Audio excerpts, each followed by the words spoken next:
नमस्कार साथियों, स्वागत आप सबों का। सातवें चरण के अगर आप अभ्यर्थी हैं, अगर आप सातवें चरण का इंतज़ार कर रहे हैं, तो यकीन मानिए एक शख्स से आपको बिल्कुल सचेत रहना होगा। मैं इस वीडियो में आपको अंत तक ज़रूर कहूँगा बने रहने के लिए। कुछ ऐसे सच्चाई से पर्दा हटाऊँगा, नकाब हटेगा और इस प्रोफेशनल ठग का असली चेहरा लोगों के सामने आएगा और इसे उजागर करना बहुत आवश्यक है। दोस्तों, थंबनेल में आपने देखा होगा बहाली रद्द होगी और प्राइमरी वालों को बड़ा नुकसान हो जाएगा। माध्यमिक उच्च माध्यमिक वालों को तो ये डुबा ही देगा। कैसे, पूरी जानकारी मैं इस वीडियो में दूंगा। अब आप समझिए, प्रोफेशनल ठग बात क्रेडिबिलिटी की करते हैं, विश्वसनीयता की करते हैं, लेकिन इस वीडियो को देखने के बाद उनकी धोती गीली ना हो गई तो आप यकीन ना मानिएगा, वो भाग ना गए, दोबारा फिर से उनको यूट्यूब छोड़ना पड़ जाएगा। याद होगा 2-3 महीने से वो छोड़ चुके थे, संन्यास ले चुके थे, फिर उनको संन्यास लेने की बारी है। और मैंने लगातार इस बात का जिक्र किया है कि जब जब सातवें चरण के शिक्षक बहाली के अभ्यर्थियों पर कोई भी ऐसा प्रयास होगा कि उनकी बहाली रद्द करने की बातें की जाएंगी, तो यकीन मानिए हम उन सारे लोगों का मुंहतोड़ जवाब देने के लिए तैयार हैं जो लोग बहाली को रद्द कराने के फेरे में हैं। शुरुआत करते हैं हम अपने इस वीडियो में। आप सबों का स्वागत है। और इस वीडियो में विश्वसनीयता की जो बात है, आप सभी उससे वाकिफ़ होंगे। और अगर आप हमारे इस बात से, इस वीडियो से सहमत होंगे तो इस वीडियो को आप वहाँ तक पहुँचाएंगे जहाँ इसे पहुँचना चाहिए।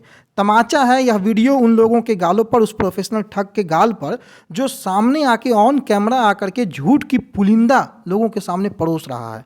अब देखिए विश्वसनीयता क्या है। सबसे पहला सवाल आप इनसे पूछेगा कि आखिर सातवें चरण के लिए आपने किया क्या है आज तक।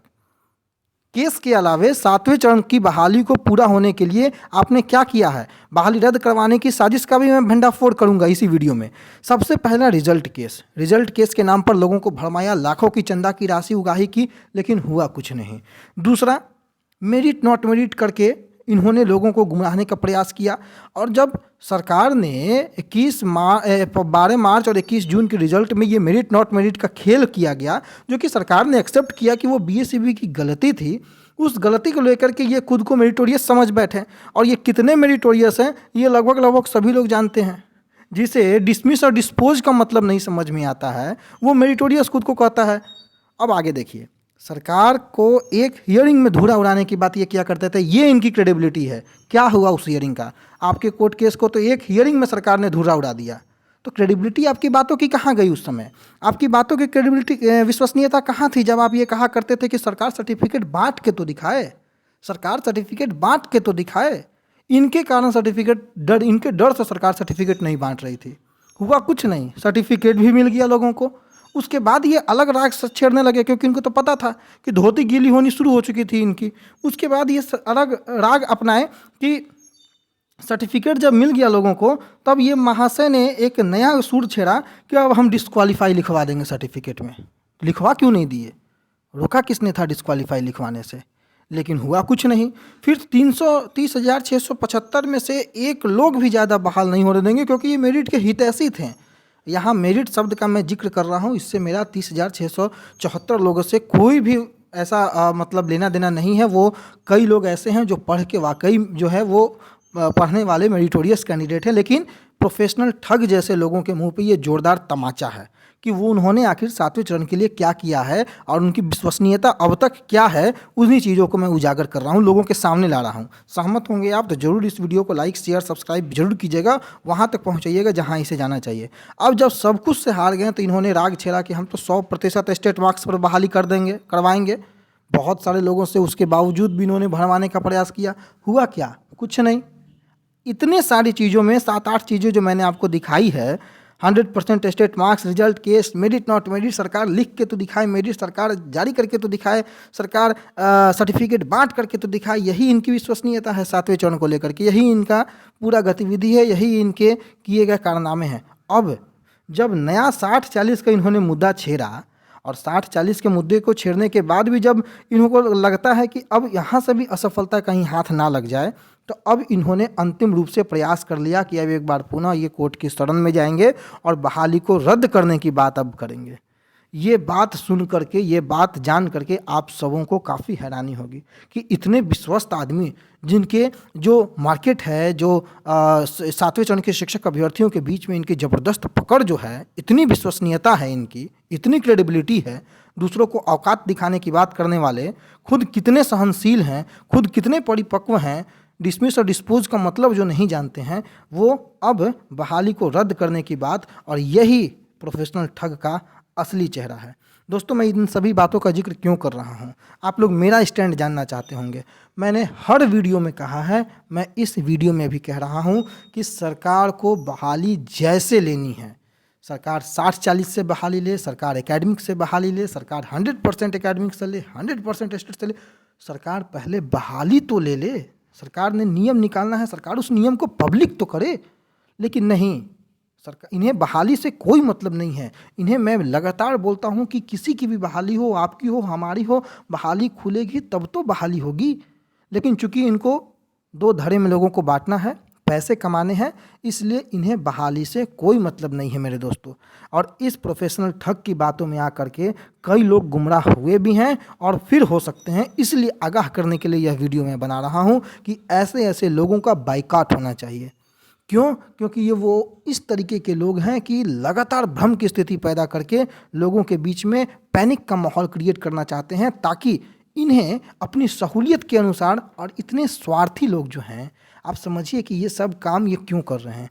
इन्हें पता है कि इनकी बहाली तो हो चुकी है, कोई फ़र्क नहीं पड़ता है। मैंने लगातार बताया है कि सैलरी में कोई विशेष अंतर नहीं है, तो इनकी बहाली भाई हो चुकी है। अब ये चाहते हैं कि ना खाएंगे ना खाने देंगे, ये मोदी जी बनना चाह रहे हैं। लेकिन मोदी जी बनने के लिए बहुत सारे पापड़ बेलने पड़ते हैं।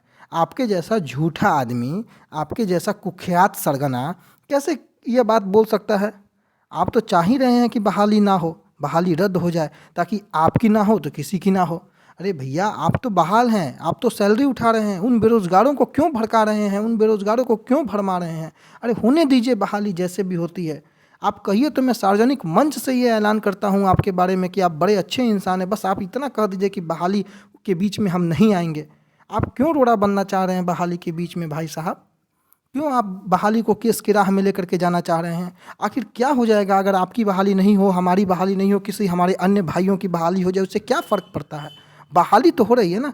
आप तो स्वयं पदस्थापित हैं, बिहार में ही पदस्थापित हैं, शिक्षक के रूप में ही पदस्थापित हैं, फिर क्यों इतनी बेचैनी है? आखिर ये जलन क्यों है? ये आग कैसी? ये बदले की आग क्यों?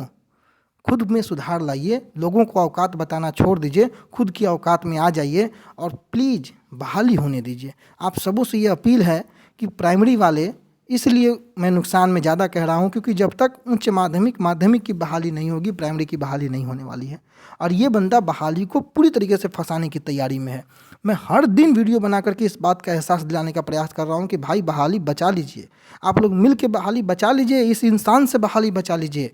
ये इंसान उस काले नाग की तरह है कि पूरे बहाली को निगल जाने के फिर में है।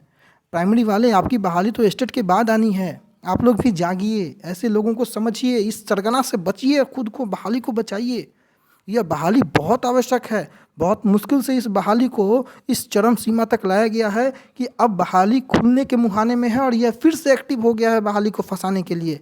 आप हमारी बात नहीं मानते हैं, मत मानिए। आप मेरा बाइकआउट करना चाहते हैं, बाइकआउट कर दीजिए, लेकिन हाथ जोड़ के ये विनती कर रहा हूँ, किसी भी तरीके से बहाली हो, बहाली होने दीजिए। ये बहाली को फंसाने के लिए षड्यंत्र शुरू कर दिया है, ये मेरिट नॉट मेरिट का खेल शुरू कर दिया है। ये 30,675 और 80,402 भाइयों के बीच में बंटवारा फिर से शुरू कर दिया है। ये सचिवालय में गंदे और जाहिल जैसे एप्लीकेशंस देने शुरू कर दिए हैं। ये शिक्षा मंत्री से लेकर के लोगों के माध्यम से जो बहाली खुलवाने की बातें की जा रही है, उसका विरोध करना शुरू कर दिया है। ऐसे लोगों से हाथ जोड़ के विनती है, इनका बाइकआउट कीजिए, इनकी बातों में ना आइए और कृपया करके सब मिलजुल कर बहाली खुलवाइए, बहाली करवाइए, चाहे जैसे भी बहाली हो। मेरा स्टैंड में 100 बार से ज़्यादा बोल चुका हूँ कि बहाली जैसे भी हो भाई साहब, बहाली को खुलवाइए और बहाली को कीजिए। आपकी होगी, दूसरे की होगी, किसी और की होगी, होगी बहाली, तभी आगे आने वाले भविष्य में बिहार को शिक्षक मिलेंगे भावी। सारे लोग योग्य हैं, सारे लोग क्वालिफाई हैं, सारे लोग पढ़े लिखे हैं, किसी की तो बहाली होने दीजिए। लेकिन ये बहाली को रद्द कराने के फेर में है और मैं आगाह बार बार कर रहा हूँ और इनकी विश्वसनीयता के बारे में मैं चर्चा लगातार कर दिया। आप देख सकते हैं यही डिस्क्वालीफाई लिखवा रहे थे, यही 30,675 की बहाली करवा रहे थे, यही 100% स्टेट मार्क्स पर बहाली करवा रहे थे, यही रिजल्ट केस में लगातार धुरा उड़ाने की बात किया करते थे, मेरिट केस में सरकार को धूल चटाने की बात किया करते थे, एक हियरिंग में केस जीत जाने की बात किया करते थे, सर्टिफिकेट रोक देने की बात किया करते थे। लेकिन कोई विश्वसनीयता नहीं है इस शख्स की। ये बेकार का उल जुलूल बयानबाजियाँ करता है, बगैर तर्क के साथ विश्लेषण आता है इनका। लेकिन अब अंत में एक बार फिर अपील होगा कि बहाली को खुलवा दीजिए, आप लोग मिल के बहाली को खुलवा दीजिए। ऐसे लोगों के, षड्यंत्रकारी लोगों के फेरे में ना रहिए, कृपा करके ना रहिए और बिल्कुल आप सब एकजुट होइए और जैसे भी बहाली हो, बहाली होनी चाहिए। चाहे मेरिट के कैंडिडेट हो, नॉट मेरिट के कैंडिडेट हो, भाई आपको मेरा विरोध करना है आप कीजिए, लेकिन बस बहाली का विरोध मत कीजिए, बस बहाली का विरोध मत कीजिए। धन्यवाद।